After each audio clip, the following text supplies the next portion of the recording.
¿Qué tal, señores? Buenas tardes nuevamente. Vamos a recapitular por ahí en lo que nos quedamos en la entrega anterior, y es justamente el desarrollo, en este caso de explicación o la construcción de lo que es el famoso flujo de efectivo, o por sus siglas en inglés, el famoso cash flow. Por ahí lo mencionaba en el video tutorial anterior.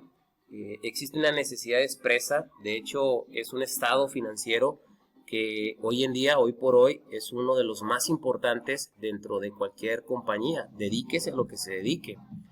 Es decir, en otras palabras, debemos de recordar que los estados financieros básicos, como lo es el estado de resultados y el balance general, se les llama básicos por dos razones importantes. La primera de ellas es porque es la única forma de saber qué impuestos vas a pagar. Y obviamente sabemos que en la legislación mexicana, como en la de cualquier otro país, pues tenemos una ley hacendaria. Y tenemos que obviamente, si somos régimen de incorporación fiscal, si somos obviamente régimen de general, etcétera, etcétera, pues estamos obligados a diferentes tipos de impuestos y pagos de los mismos.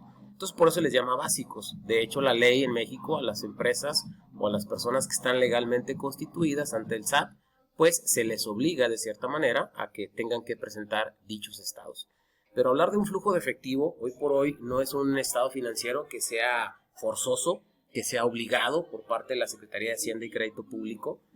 Pero sin embargo, si hablamos ya de empresas de otro nivel, de otra magnitud, como por ejemplo aquellas que cotizan en la Bolsa Mexicana de Valores y que ustedes han tenido a bien utilizar en diferentes prácticas, entrar al portal de la Bolsa Mexicana de Valores, revisar la información financiera de las grandes empresas, de los grandes corporativos o los grandes consorcios, pues se dan cuenta que aparte de que podemos apreciar un estado de resultados y un balance general, también encontramos el famoso flujo de efectivo. Entonces de ahí la importancia que debemos empezar a entender que tiene hoy en día, hoy por hoy, este estado financiero. De hecho, es prácticamente un estado que ha tomado muchísimo auge a partir de los últimos 7, 8 años a la fecha, porque ha demostrado financieramente hablando que una empresa que, si bien es cierto que en un estado de resultados puede prometer ciertos niveles de utilidades, a la larga, presentando flujos de efectivo negativos, es una empresa que prácticamente se va a venir en picada tarde que temprano. Y aquí les invito a que pongan el siguiente ejemplo. Imagínate ese familia o ese conocido o ese vecino, ese primo de un amigo, por no ofender y herir sentimientos, que de repente observas que trae la mejor ropa que puedas imaginar, que de repente trae el mejor dispositivo celular, de repente ves que acaba de llegar en un coche diferente. Entonces lo primero que viene a tu ilusión óptica y corta, simple y sencillamente es, wow, le va genial. Y a lo mejor en efecto es así, o sea, tiene lo suficiente liquidez para poder adquirir o mostrar lo que te estoy diciendo. Pero ¿cuántos de esos vecinos o primos de un amigo no sabemos que literalmente la ropa la compró en Coppel y a 2 años la está pagando? O sea, ni siquiera la va a tener en 2 años, esa ropa se le va a acabar. El coche, o sea, no sabemos a quién tomó de aval por ahí y literalmente lograron dar algún financiamiento y ya le anda al pobre para poder pagar siquiera las mensualidades. Y poco a poco va llegando esa problemática de que lógicamente pues termina por derrumbarse. Y ya de repente te diste cuenta que le retiraron el coche, que ya está boletinado en buró de crédito. Y aquí quiero llegar con esto. Esa es la importancia de un flujo efectivo. En las empresas obviamente hoy en día es un indicador fundamental de la liquidez de la empresa. Puede o no puede con sus actividades rutinarias, puede o no puede hacerle frente a sus obligaciones. Tiene obviamente una buena proyección de financiamiento. Imagínense por un momento qué padre sería que existiera esa receta en donde a lo mejor en la familia de todos y cada uno de nosotros nos dijeran en qué momento alguien de la familia se va a enfermar, y anticipándome a eso, pues yo pudiera tener las mejores opciones de financiamiento. Y desgraciadamente no es así. En la vida real de repente sale la eventualidad y a más de uno lo pone a trastabillar literalmente. Las empresas por lo regular son renuentes a vivir en la incertidumbre. Oye, ¿qué va a pasar si vamos a tomar este pedido, vamos a hacer este contrato con tal empresa? Necesito saber todo lo que yo voy a requerir. Entonces, por eso es importante estructurar lo que es el flujo de efectivo. Y bueno, pues seguimos en la modalidad aprendiendo desde casa y vamos a empezar la construcción de este famoso flujo de efectivo. Para ello les comenté en el video anterior que es importante que tengan a la mano los materiales para que sea más fácil que se puedan desfasar y revisar lo que su servidor les va indicando. Y para ello les mencionaba que este ya es el presupuesto número 11, porque el presupuesto número 10 justamente fue el del estado de resultados que por ahí te pedí. Así que siguiendo con esta explicación, este sería el presupuesto 11. Y para ello, bueno, pues recapitularte para efecto de que sea un poquito más empático. Aquí está mi archivo de Excel, tú tienes uno como este, en donde lo primero que te llevé de la mano fue a construir el presupuesto de ventas, el presupuesto de producción para los dos productos, el presupuesto de requerimientos de materia prima, el de compras de materia prima, el presupuesto de nómina o mano de obra, el presupuesto de costos de fabricación, el presupuesto de costos de operación, el presupuesto de inventarios finales, el presupuesto de determinación de costos unitarios, para algunos llamados el presupuesto complementario. El presupuesto 9 fue el presupuesto de costo de venta.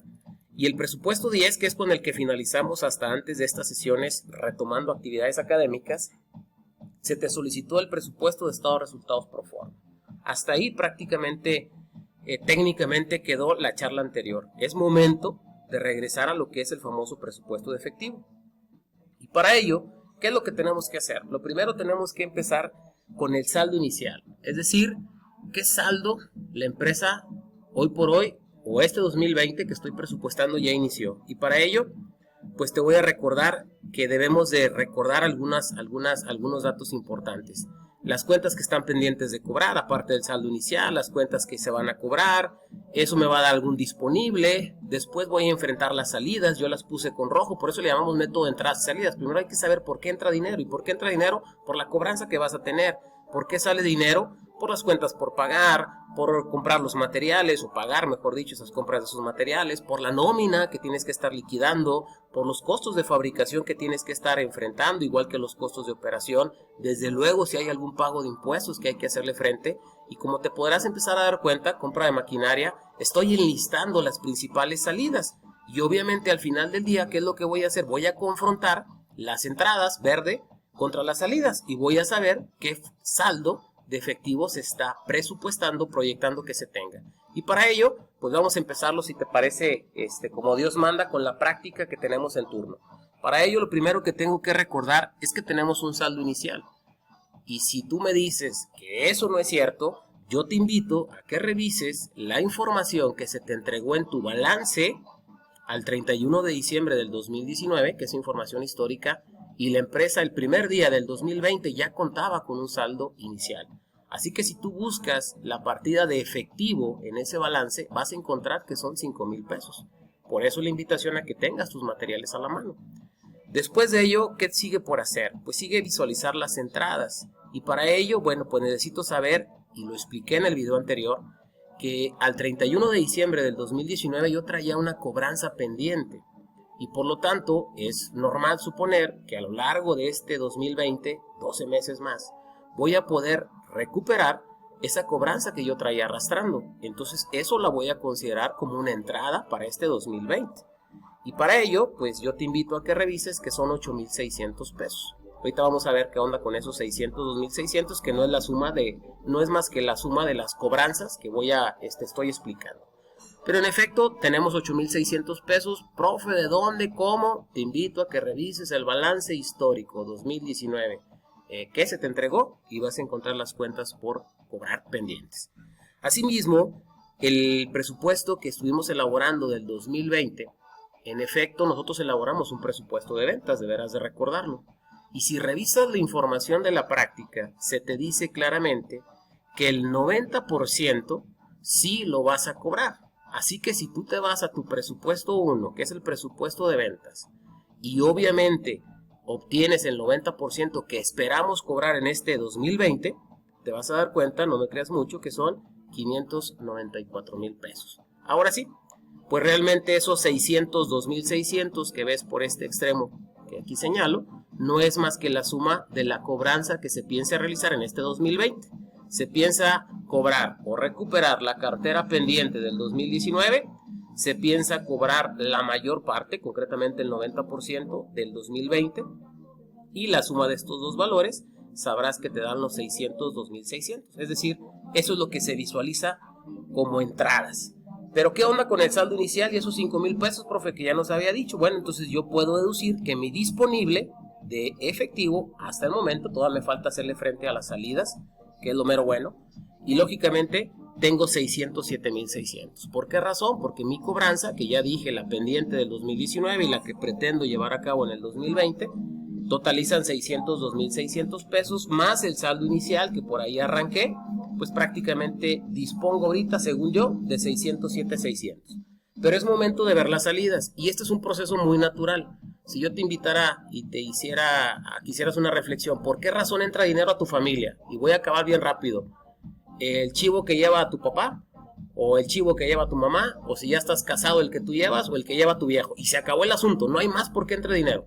Allá en algunos, no sé, me acuerdo ahorita de Perla que vende cosméticos, o no sé si lo sigue haciendo, entonces busca a lo mejor esa otra entradita, ¿no?, de dinero. Pero son contadas, y en la empresa es igual, principalmente es por lo que vendes y después vas a cobrar.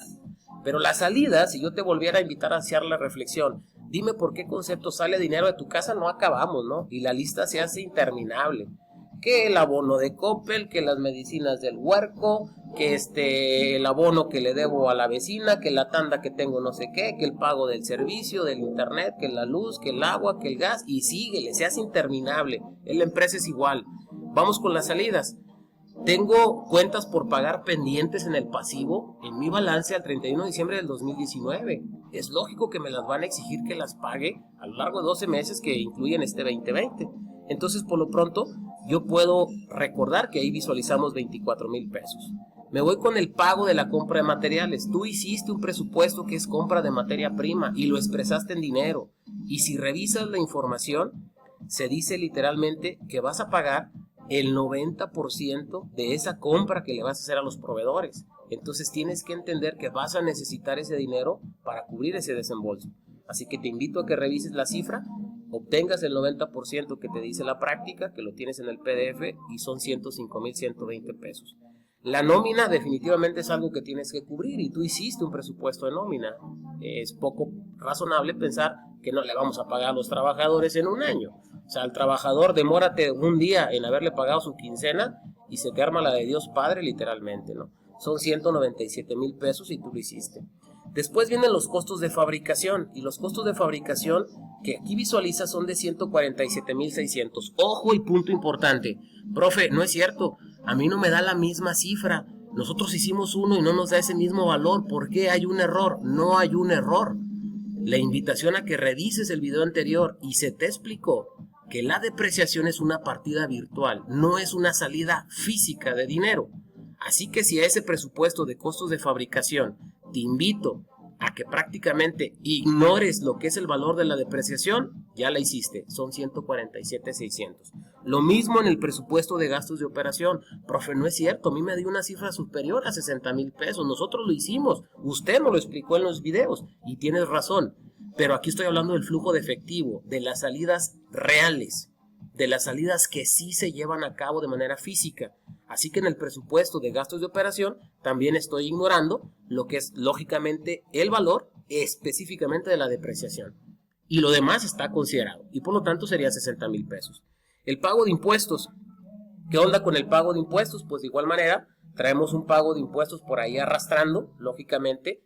Y ojo, y aquí queda claro, los impuestos que tienes que hacerles frente no son los impuestos que acabas de calcular en el estado de resultados presupuestado 2020. ¿Cuándo se van a pagar los impuestos de este 2020, chavos? Se pagan en los primeros meses del 2021. En cambio, los impuestos que traes arrastrando en el 2019, al 31 de diciembre de 2019, ¿cuándo los tienes que pagar? En este 2020 ya tuvieron que haber sido pagados. Por lo tanto, se consideran como un desembolso. ¿Te acuerdas que se proyectaba la compra de una maquinaria? La empresa visualiza adquirir ese equipo y por lo tanto, pues se visualiza ese desembolso. También lo estoy considerando. Voy a hacer el total de las salidas, que no es más que una sumatoria de todas las salidas, que aquí lo enlisté con la parte roja, todo largo de las salidas, y son 601,720. ¿Qué puedo concluir hasta ahí? Que prácticamente si yo comparo mi total de disponible, 607 contra 601, literalmente mi saldo de efectivo se visualiza para este 2020 de 5,880. Hasta ahí quedaría la estructura del flujo de efectivo. En la siguiente entrega del siguiente video tutorial retomamos la explicación referente al estado de situación financiera o balance general. Te veo en la siguiente entrega.